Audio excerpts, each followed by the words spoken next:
የዛሬ ሳምንት ነው እዚህ ጋር አንድ እዛኛ አካባቢ ላይ ታመመ ሰውዬ ነበረ እና ላከኝና መጣው አንቺ ተወክለሽ ያስጸልይልኝና ነይ ብሎ አይሄድም። ይሄኛው እግሩ ሽባ ሆኗል። በቃ ጭራሹንም ተመኪና እየተሸከሙ የሚያወርዱት እና እዛ ጋር ሽባ ሆኖ ቁጭ ያለው መጥቼ እዚህ ተፈታ ብሎ እኔን እንደዚህ እጄን መታኝ እግሬን መታኝና ሄድኩ። ዛሬ እግዚአብሔር ይመስገን ያው በእግሩ ይሄዳል። ክብረም ለጌታ ለኢየሱስ በእግሩ እየሄደ ነው። እግዚአብሔር የተመሰገነ ይሁን። እግዚአብሔር ታሪክ ነው ያረጋለት። ሲጀምረው እንዴት ነበር የጀመረው? ሲጀምረው ዝም ብሎ በቃ መነሳት የለም መቀመጥ የለም። አይነሳም። ሰው ነው የሚያወርደው። አይራመድምና ሰው እየተሸከመ ተመኪና ላይ አወርደን ቤትና ያስገቡታል። ተዛውርደው እዛ ያስገቡታል። ምን ያህል ጊዜ ነበር የቆየው እንደሱ? ወደ 3 ወር ምናምን ሆኖታል። ግን የባሰው 1 ወር ነው። በቃ በአንድ ወር ላይ ባሰበት። ተጸለየለት።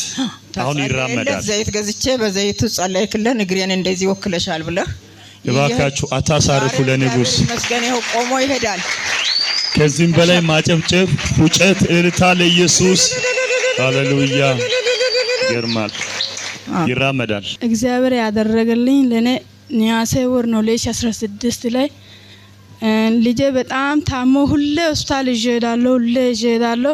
ሲሄድ ጭንቅላት ወባ ብቻ ነው የሚሉኝ። አንድ ቀን አውጥቶልኝ በሽታ አለ ብሎ አያውቁም። ከዛ እዛኛው ቸርች ላይ እኔና ባለቤቴ ሄደን ከዛ ልጄ በጣም አመመ። እጄ ላይ ሞተ። ከዛ በኋላ ጌታ ምን ይሻለኛል ብዬ ያለቀስኩ እጄያለሁ።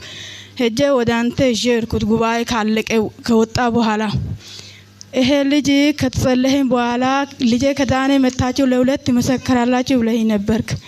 አዎ ብለናል። ከዛ እሱ የለም እሱ ስለቆየ ነው እኔ የቆየሁት። ከዛ ልጅ ነርቭ በሽታ አለበት አልክ። ነርቭ በሽታ አለበት ግን ከዛሬ ጀምሮ ተነቅሏል አልክ። ያው ከዛሬ ጀምሮ ያኔ ቀን ጀምሮ ታሞ አያውቅም። እግዚአብሔር ይመስገን ድኖልሻል። አታሳንሱ። በእውነት ለመንፈስ ቅዱስ አሜን። ተባረክ። ድንቅ ነው። አሜን። ታንኪዩ። ተመለሽ። ክብር ለኢየሱስ ይሁን። ለኔ የሆነልኝ ባለፈው ሳምንት ቲዚ ይላችሁ እንደሆነ እዚህ ሲያውጅ ነበር። አዋጅ አለኝ ብሎ ሲያውጅ ነበርና ያወጀ አዲስ ነገር ይሆንላችኋል፣ በዚህ ሳምንት የሚፈጸም አዲስ ነገር አለ እያለ ያወጀ ነበር። በውስጥ ቁጭ ብዬ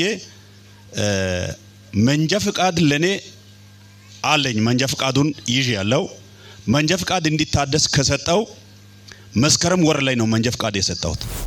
መንጃ ፍቃድ ታድሶ በሂዳር ውስጥ መጣ። ሂዳር ውስጥ የመጣው መንጃ ፍቃድ ለማውሰድ ሲሄድ መዝገብ ቤት ሰነድ የለህም ያንተ መንጃ ፍቃድ ፎርጂድ ነው አሉ። ከዛ መዝገብ ላይ ድሮ አንተ በወረቀት ያወጣው መንጃ ፍቃድ ቁጥር ካለ ያን ቁጥር ይዘህ ካልመጣ መንጃ ፍቃድ ፎርጂድ መሆኑን እናረጋግጥና ወደ ቤት ትገባለህ አሉኝ። ወደ ቤት አልገባም፣ መንጃ ፍቃድን ቁጥር ፈልጋለሁ አልኩት። ወደ ተማርኩበት መንጃ ፍቃድ ትምህርት ቤት ሄጄ ሲጠይቃቸው የመታወቂያና የትምህርት ማስረጃ ኮፒ ነው ያለው እንጂ የዛኔ እኛ አስተላልፈናል ምንም የለም አሉ። ትቼ ሄድኩት። መዝገብ አንድ ቀን ሙሉ መዝገቡን ነባር መዝገቡን ፈልጌ አጣው። ግራ ገባኝ። ያን የፈለኩት ሮብ ዕለት ነው። አዋጁ የታወጀው ይሁድ ዕለት ነው። እኔም ቁጭ ብዬ የኔ ሚሳር እግዚአብሔር ዛሬ ያወጣል እያልኩ ነበር። ቁጭ ብዬ ሚሳሬ ከውሃ ውስጥ ትወጣለች እያልኩ ነበር። አዲስ ነገር ይሆናል ሲባል የኔ ነገር ሆኗል አልኩት። ተወራርጄ ቤት ሄድኩትና ለካይኔ ነው እንደ ብዬ ቤት ሄጄ መናጽር ይዤ ሰኞ ዕለት ጠዋት ሄድኩ። ሰኞ ዕለት ጠዋት ሄጄ ፈልጌ ካጣው መዝገብ ውስጥ የኔን ስም አገኘው።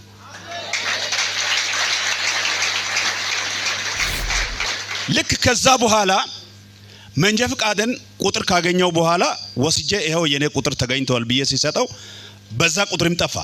የለም ያንተ መንጃ ፍቃድ ቁጥር የለም ይላሉ። የኔ መንጃ ፍቃድ ቁጥር ይታያል ፈልጉልኝ በጌታ ስም አንተ ሰውዬ ና አልኩት። አንዱ ሰውዬ ና አልኩት። መጣ። እግዚአብሔር አንተን ይጠይቃል የኔን መንጃ ፍቃድ ፈልግ እንካ ቁጥሬን ብዬ ሰጠው። ሄደ። ዞሮ መዝገብ ቤት ዞሮ መጣና ሲከብዳቸው ለአራት ሆኖ ይሄን መዝገብ አንቺ ፈልጊ፣ ይሄን መዝገብ አንተ ፈልግ፣ ይሄኛውን አንተ ፈልጊ ይልና 3 የታሰረ መዝገብ መደብ ሲሰጠው ሴቷ አገኘች። ከዛ በኋላ ያንን መዝገብ ይዤ ሲሄድ ሜዲካል ይዘና አሉ።